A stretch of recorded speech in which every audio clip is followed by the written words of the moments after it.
açar seher.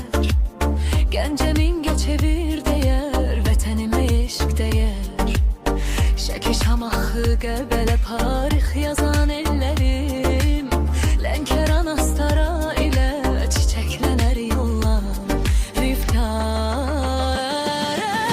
Azərbaycan, can Azərbaycan, rayon şəhər, bir ürək, bir can. Qarabağdan Naxçıvana qədər sənə qurbandır bu gözəl vətən. Quba, Qusar, Xaçmazım, Xızı, Siyəzən yurdumdur. Şabran, Zaqatala, Qaxbala, qürurumdur. Tovuz, Qazaq, Astafa, Şəmkir, Qiblər diyarı. Gədəbəy, Daşkəs sənin ucaldır dağlar varı.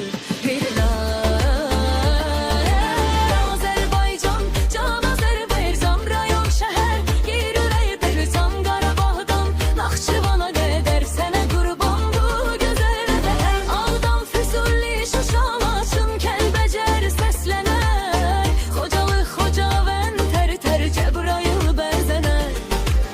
Zəngilan, Qubadlı ilə Qarabağın dirçələr. Ağcabədi, Bərdəmdə ümidlər yenidən gülər. Ağdaş, Göyçay, Uçar, Kürdəmir, Zərdab, Yevlaxın. Sabirabad, Saatlı, İmişli, bərəkətli torpağım. Beyləqan, Biləsuvar, Salyan, Neftçala sahilim. Hacı Qabul, Şirvanımla daim döyünər qəlbim.